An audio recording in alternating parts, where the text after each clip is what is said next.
which I think is a big one. Because as you mentioned, you've been featured. Oh, you've even worked with, I should say, the BBC. And that's a huge thing. So first off, congratulations. Thank you. Yeah, could we know a bit more about that? Because I haven't actually worked for them yet. I would love the opportunity if you're listening. If you're listening, you heard it here first. But I was featured on there because I remember I was trying to get my podcast commissioned by a large organization like Spotify or BBC, and I was just trying to put a pitch out there, and then I stumbled across BBC Upload on Google search via Facebook. Well, Facebook via Google search. And then I read it and it said, upload whatever artistry that you have and, we'll email you to like be featured on the BBC. So I did it. And then 2 days later, I was expecting an email, right? So I uploaded myself talking a bit about my podcast, which you can find on my Instagram at the Aridja Kals Show. So she loved it so much. Alice Dale, shout out to you. Thank you so much, Alice Dale. She's amazing.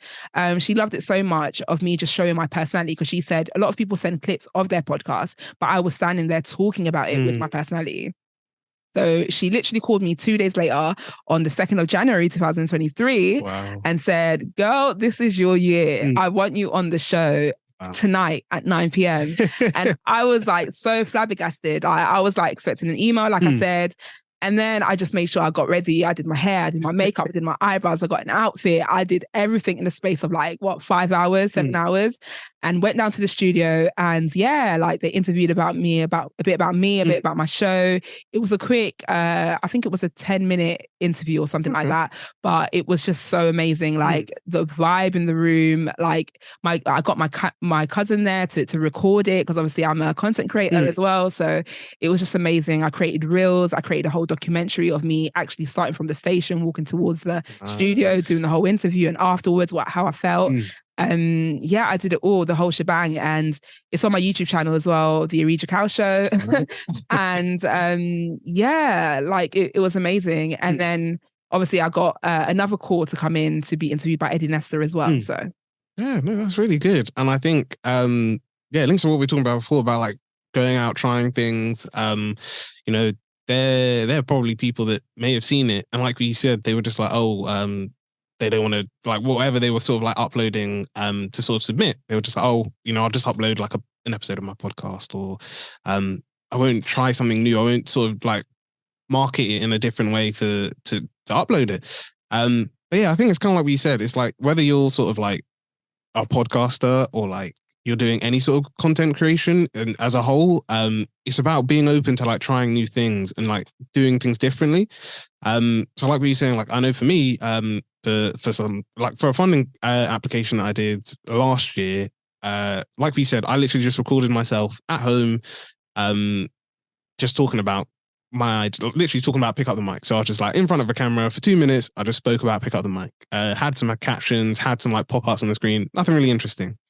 Then this year, when it came about sort of applying again, I was like, okay, you know what? I've got more time, and I've got I've got a team of people that help me to film and help me to create stuff. So I was like, let me try it.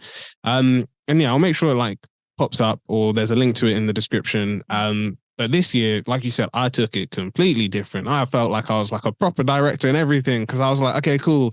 It was myself. Shout out to Emmanuel and Jacob. If you're watching, thank you very much.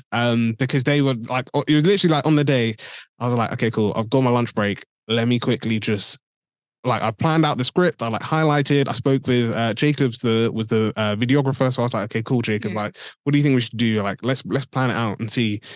And it was just it was literally just sort of in the spur of the moment. We were just okay, cool. So we should film this bit here, and then we should have a voiceover for this bit. And it was, to me, I'm proud of how much it changed within that year. And like you said, even next year when it comes to applying, I will probably do it completely different to what I've done last year, or this year, sorry. And it's just going the extra effort, and trying new, like you said, trying new things, because there's that tendency, I think, especially when you're creating content, to like you said, just sort of okay, I've done it, now I'm just gonna stick with what I've done. But then you sort of won't want to try new things or be different. Yeah.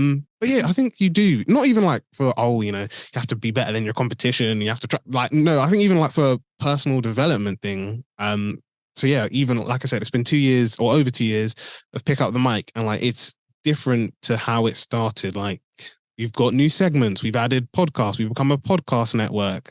That's amazing. Yeah. Congratulations, by the way. Oh, thank you. But yeah, so literally like what you said, like it's just about like trying new things, and I'm happy with where we are now. Like I think to me, the worst thing I would have liked is if come 2020, come this year, sorry, to our birthday, like I would have just hated if it was just like, actually, you know what, like we haven't really done yeah, much. we haven't done much, we haven't even done anything, but like we've held networking events, done live podcasts, we've done like on the spot podcasts, and it's just been, to me, I've just loved it because it's been really good to test my limits and like try new things.